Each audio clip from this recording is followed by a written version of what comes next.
A wani gari mai suna Kucuku, an yi wani mutum mai suna Malam Bala. Malam Bala mutumin kirki ne, kuma yana da mutunta mutane. Sai dai Malam Bala yana da shegen son kuɗi. Tsabar son kuɗinsa ne ya sa mutane ba su son alaƙa ta kuɗi ko dukiya ta haɗa su da shi. Malam Bala ya kasance yana da mata guda 2 da yara guda 5, inda guda 2 maza guda 3 mata. Malam Bala bayan kuɗi da ya kasance yana so, ya zama mutum ne mai so ya ga ya auri mata da yawa, amma a duk lokacin da ya yi tunanin kuɗin da zai kashe wurin aure da kuma ɗawainiyar da zai yi da su, sai ya share wannan shawara. Hajiya Atika mace ce mai kimanin shekara 28 wanda mijinta ya rasu ya barta da yara guda 2, babban ɗanta Arif da ƙanwar shi Nihla.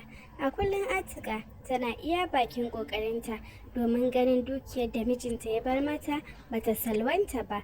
Wannan dalilin ne ma yasa kwata-kwata ta kasa kowane kasuwanci da dukiyar da ya bar mata, domin tana tsoron kar asara ta faɗa masu. Atika tana zaune da iyayenta tun bayan rasuwar mijinta, da ita da yaranta suka dawo gida inda suke zaune tare da iyayenta. Atika ta kasance attajira ce sosai, domin mijinta ya rasu ya bar mata dukiya sosai. A cikin wannan kuɗin ne ta kasa taɓa komai saboda ta kula da yaranta yadda ya kamata. Iyayen Atika sun kasance mutane ne masu rufin asiri. Wannan dalili ne yasa su ma suke ɗaukan ɗawainiyar 'yarsu da 'ya'yanta ba tare da wani tashin hankali ba. Tunda Malam Bala ya samu labarin mutuwar mijin Atika, yake ta bibiyarta ba tare da saninta ba, domin a ganin shi lokaci yayi da zai auri mace mai arziki don su haɗa ƙarfi da ƙarfe su haɓaka dukiyarsu. Domin kuwa Malam Bala ya samu labarin tarin dukiyar da mijin Atika ya bar mata da ita da yaranta. Wannan dalilin ne ya sa Malam Bala ya zauna ya gama shawarar zuwa wurin Atika. Gari ne ya yi sanyi inda iska ke kaɗawa, ga rana ya sauka. A wannan lokacin ne Malam Bala ya kudurta maran shi zuwa ya ga Atika. Ko da ya iso aka mashi zuwa babban falon gidan. Kalle-kalle ya dinga yi domin falon ya ƙayatar da shi. Haka dai ya ƙarasa zama suka yi da Atika, inda ya baje mata abin da ke cikin zuciyar shi. Murmushi Atika ta yi inda take sanar da shi ai tana da yara guda 2. Murmushi ya yi inda ya ce mata to ai yara na kowa ne, ni ma ai uba ne a wajensu, sab zan rike miki yaranki, babu wani damuwa. Atika daɗi ta ji kan wannan magana da ya yi, shi kuma tun a lokacin ya fahimci cewa Atika tana son yaranta, don haka ya yi niyyar ya yi amfani da wannan soyayya da take musu domin ta amince da buƙatarsa. Ajiyar zuciya Atika ta yi a hankali game da murmushi da ke kwance a fuskanta. Ta ce mashi to shi kenan, kaɗan bani lokaci zan yi shawara. Murmushi ya yi inda shi ma ya ce mata to shi kenan na baki, amma dai kake ɗau lokaci da yawa.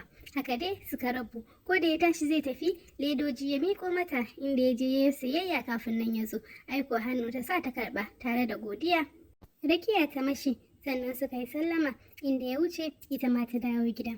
Ko da ta koma gida, ɗaki ta tafi inda da hankali ta fara duba kayan da ya zo da su. Kayayyaki ne na ƙwalama daidai na yara da irin su ribbons da dai sauransu ma yarinyanta. Daɗi ne ta ji a ranta, ita ji take ta samu miji, domin wanda zai so naka shi ke son ka. Haka ta yi ta tunani. Ko da ta gama kinkima kayan ta yi inda ta kai su ɗakin ummanta domin ta nuna mata. Bayan wani ɗan lokaci, Atika da Alhaji suka samu fahimtar juna, inda an sa ranar aurensu, amma kamar yadda Alhaji ya bukata ba a kai shi da nisa ba. Arif da Nihla kuwa sosai suke son Malam Bala, domin Malam Bala ya kasance kamar uban da suka rasa ne a wajensu. A duk lokacin da zai zo, haka zai riko musu alawa da dai sauran abubuwa. Gashi in ya zo, haka zai ta wasa da dariya da su. Wannan abin ne ya sa ma Atika ta amince da auren Alhaji, domin ko ba komai yaran za su yi farin cikin haka. Gab da auren ne ummarsa Atika ta buƙaci Atika ta bar mata Arif a wajenta, domin ita sosai yanzu sun saba da yaran. Ita ma Nihla dan dai rigimanta ne yasa ba za ta so a bata ba. Atika ta ce ma ummanta ba komi, sannan ta fara haɗa kayanta ita da Nihla. Kamar yadda Atika ta buƙata, bikinsu ba ta so a yi mai hayaniya, tunda daga ita har Malam Bala ba yara bane ba. Kamar yadda ta bukata, haka kuwa aka yi, an ɗaura aure lafiya kalau, inda Malam Bala zai ɗauki amaryarsa. Malam Bala ne ya haɗa kan matan shi guda uku ya zaunar da su a falo inda yake musu nasiha akan su zauna lafiya. Gaba ɗayansu shiru suka yi inda suka gama sauraron shi, ko da ya gama dukansu sai cewa suka yi za su yi iya bakin ƙoƙarinsu. A wannan zama da suke yi, Atika ba taɓa fuskantar tashin hankali ko musgunawa ba a wajen sauran matan Malam Bala. Sosai suka riƙe ta da zuciya ɗaya kuma suke abu kamar 'yan uwa. Ko kicin za su shiga tare suke zuwa. Nihla kuwa gidan ya zama kamar gidan babanta domin ita ma ta sake ga yaran Malam Bala su masu riƙe ta hannu bibbiyu yanda yanzu ta zama 'yar uwarsu.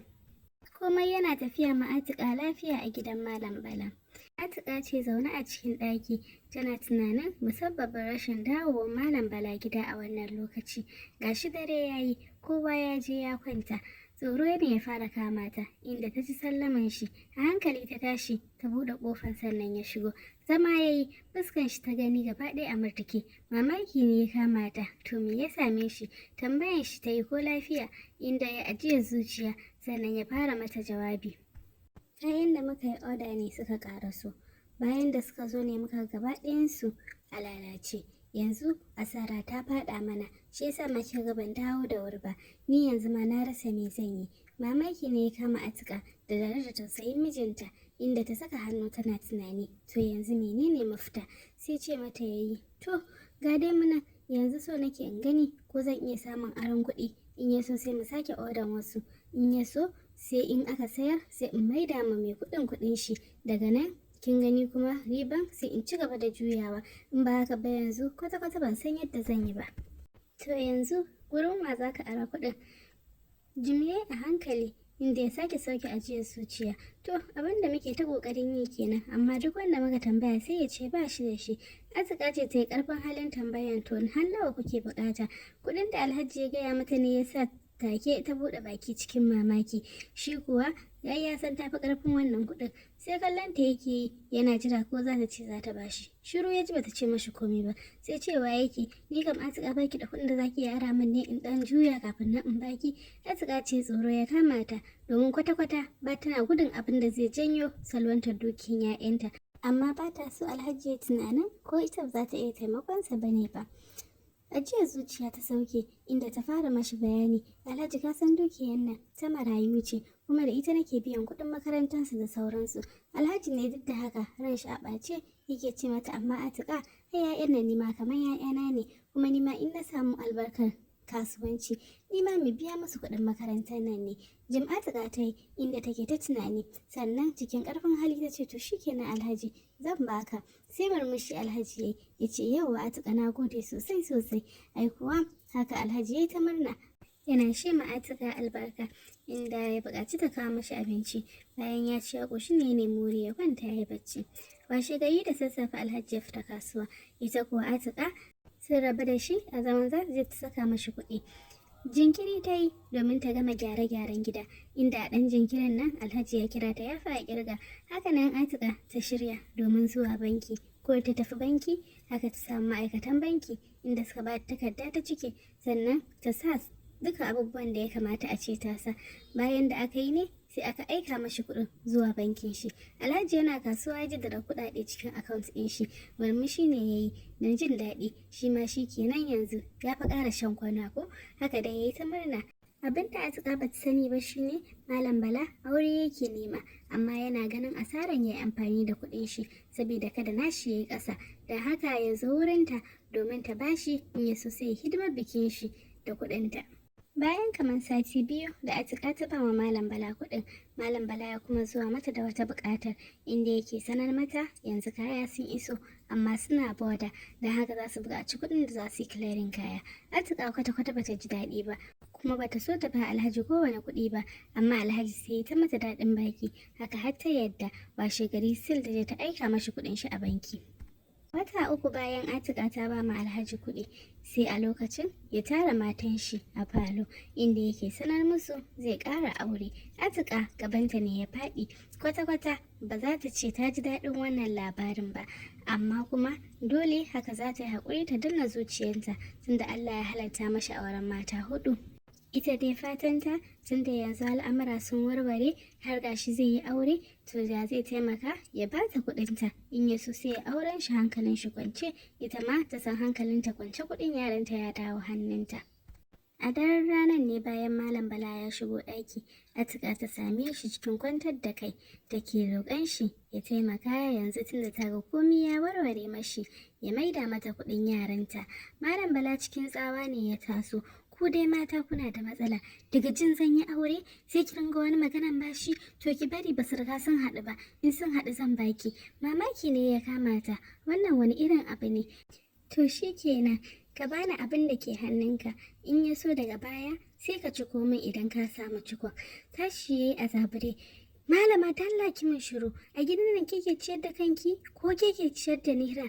Daga jin zan yi aure, kin sa ma kanki kishi, maza tattara ma ki bar min gida, ki tafi kawai na sake ki. Hannun Atika ta ɗora a kai inda take kuka wiwi, ba taɓa tunanin akwai ranar da Alhaji zai furta mata saki ba. Haka Atika ta fita inda ta samu 'yan uwanta matan Alhaji ta faɗa masu. Haka nan ta haɗa kayansu ta ɗauki Nihla sannan suka bar gida. A hanya ta ringa kuka, haka har ta ƙarasa gidansu. Ko da ta ƙarasa, mawuyacin halin da suka tayar da ita ne ya sa gaba ɗaya hankalinsu ya tashi, inda yayyinta suka yi alƙawarin ɗaukan mata fansa. Baban Atika ne ya buƙaci su yi haƙuri domin abu komai lafiya, amma ina, ransu ya riga ya ɓaci, dole haka za su ɗauki mataki. Bayan sati ɗaya ne aka maka Malam Bala a kotu, ko da ya tafi sai cewa yake babu kuɗinta a hannun shi, kawai dai kishi na irin nata da ta ji labarin zai yi aure. Malam Bala ne ya shiga tashin hankali ganin bincike ya tsananta, haka nan ya sa ya je ya samu alƙalai inda ya biya su, ai kuwa shi ne ya ci nasara a kansu.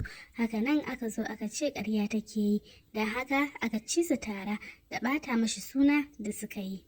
Jin yadda shari'a ta kasance ne ya sa Atika ta fita hayyacinta, kuka take yi ta rasa inda za ta sa kanta, gaba ɗaya ta fita hayyacinta. 'Yan uwanta ne suka mata alƙawari, ba za su taɓa bari yaranta su daga iyar ba, duk inda kuɗi yake za su nema domin su ba su rayuwa mai inganci. Haka dai rayuwa ta ci gaba da kasancewa. Bayan 'yan watanni ne Malam Bala ya fara wani gagarumin gini a garinsu. Kowa in ya ga wannan gida sai ya yi magana, domin yanzu dukiyar shi ta yi muguwar shahara. Domin yanzu tsoro ya fara kama Salma, uwar gidan Malam Bala, inda ta zaunar da shi take tambayan shi musabbabin wannan dukiya da inda ya samu wannan kuɗi haka. Nuna ɓacin ran shi da yi ne yasa ta ja bakin ta yi shiru gudun kar abin da ya samu Atika ita ma ya same ta, ga ta da yara 3 a cikin gida. Haka dai aka yi ta shirye-shiryen taron amarya, inda Malam Bala sai faca kaya yake yi da kuɗi, kai ka ce wannan shine auren shi na fari. Malam Bala ya kammala ginin shi tsaf, gida ya yi kyau sosai, inda shi da iyalan shi suka tare a sabon gida. Kowa ya yi murna, sai yadda tsohon gidan shi ya yi inda ya haɗa kuɗin ya bunƙasa shagon shi. Yanzu sosai ya zama Alhaji. A wannan satin ne 'yan uwan amarya suka taho domin yi mata jere. An kawo kaya na gani na faɗa domin a sati mai zuwa amarya za ta tare. A daren yau ne Malam Bala yana kwance yana bacci a ɗakin matar shi Salma. Kaurin hayaƙi ne ya dinga tada Salma. Miƙewa ta in ta buɗe idanta, abin da ta gani ne yasa ta yi maza ta tada mijinta. Cikin razana su ma suka fita a guje. Ɗakin yara suka nufa inda suka dinga kinkimo suna fito su waje. Da ƙyar suka iya tsiratar da kansu gaba ɗaya. Gidan ne ya kama da wuta, wuta kuma mai ƙarfi, an rasa daga ina. Haka mutane suka yi ta tahowa 'yan unguwa, aka yi ta ƙoƙarin kashe wuta, amma ina ba abin da aka iya cirewa daga gidan, haka gidan nan ya cinye ƙurmus. Malam Bala da ya shiga tsananin tashin hankali, gaba ɗaya ya gigice ya rasa inda zai saka ran shi, haka ya ta kai komo. A take ya kama hanyar kasuwa, yana zuwa ya buƙaci a lissafa duk wani abin da za a lissafa domin ya fara tunanin me zai yi wurin samun muhalli da sauransu, da dai ya tura matan shi da 'ya'yayensu gida wurin iyayensu, amma dole ya nema yadda zai yi domin su dawo wurin shi da zama. Inda aka yi lissafi ne Malam Bala ya fuskanci yaran shagon shi sun daɗe suna cutar shi, domin kuwa abin da aka lissafa ko rabin dukiyar shi da ya saka a shagon ma bai fito ba. Haka nan cikin rudani ya rasa inda zai sa kan shi, ihu ya dinga musu yana san yadda za su yi su nemo mashi kuɗin shi. Haka dai ya fita cikin fushi ya bar shagon. Malam Bala ne ya yi yunkurin sayar da filin gidan shi domin ya kama musu haya, amma ko da ya tafi a lokacin ne suka fuskanci ashe an damfare shi, domin ko filin na gwamnati ne. Dole ce ta sa Malam Bala ya ɗaga shagon shi da kayan da ke ciki inda ya sai da komai. Duk kuɗin da ya raba gida biyu inda ya kama masa haya da rabi kuma ya ajiye a hannun shi domin ya jujjuya. Tashin hankalin da yan uwan amaryan shi suka taso mai da shi a zaman sai an biya su kayan su, duba da cewa yanzu maganar aure ya tashi tunda Malam Bala ma ba shi da inda zai ajiye amarya. Haka Malam Bala ya shiga tashin hankali inda dole kuɗin da ya ajiye domin ya juya ya gama amfani da shi wajen biyan su kuɗin kayan su. An wayi gari gidan Malam Bala daidai da abin da za a kai baki babu. A lokacin ne Malam Bala ya ƙara shiga cikin tashin hankali inda iyayen matan shi suka zo suka ke ɗauke yaransu tare da jikokinsu, domin kuwa kowa ya fuskanci akwai abin da Malam Bala ya aikata da hakan ya sa ibtila'i ke ta faɗa masa. Bayan tashin hankalin da suka fuskanta ne matan Malam Bala suka haɗu inda suke shawaran ko za su je su samu Atika domin su neman mamijinsu yafiya a wajenta, amma gaba ɗayansu suna tunanin da wani ido za su kalle ta. Atika ce ta fita domin kai wa ƙawarta ziyara, ko da ta fito sai ta haɗu da mai sai da kayan marmari. Shiga ta suka yi inda ta faka motar ta a gefe, tambayar shi ta yi kuɗin abun. Ita kwata-kwata bata ma gane mutumin da ke gefen shi ba. Mutumin ko yana ganin ta ya taso cikin hanzari gabanta ya taho, sai a lokacin ma ta fuskanci ashe Malam Bala ne. Gaba ɗaya ya fita hayyacin shi ya gigice. Dukawa Malam Bala ya yi da hannayen shi a haɗe yana roƙon gafaran Atika ta yafe mashi abin da ya yi. Haifuwa Atika hawaye ta dinga yi, shi ma hawaye ne sharɓe-sharɓe a fuskan shi. Gaba ɗaya ta tausaya mashi, a haka dai har ta haƙura ta yafe mashi. Cikin ɗan ƙanƙanin lokaci labarin Malam Bala ya nemi yafiyar Atika ya zagaye garinsu. Ai kuwa mutane suka dinga hattara Malam Bala. Yanzu kowa ya gano musabbabin ibtila'in da ya faɗa mashi, wato ya ha'inci Atika da 'ya'yanta marayu. Bayan Malam Bala ya nemi yafiyar Atika ne a hankali ya dage da neman na kanshi. Haka dai bai damu da yadda mutane suke hantarar shi ba. Cikin ɗan ƙanƙanin lokaci abubuwan da Malam Bala ya rasa suka fara dawowa, domin yanzu ya samu ya iya kama haya. Gashi ya kama hayan ɗan ƙaramin shago inda yake sayar da 'yan kayayyaki. Salma ta samu ta dawo domin iyayenta sun yarda da dawo duba da yaran da ke tsakani. Ita kuwa matar shi ta biyu Hanan, iyayenta sun ƙi su yarda ta dawo domin gani suke Malam Bala ya riga ya makan shi baƙin fenti a idanunsu. Wane darasi kuka koya a cikin wannan labarin? Ku rubuta mana a comment section. Kar ku manta ku danna mana like sannan ku yi subscribing domin samun bidiyon mu a duk lokacin da muka ɗaura.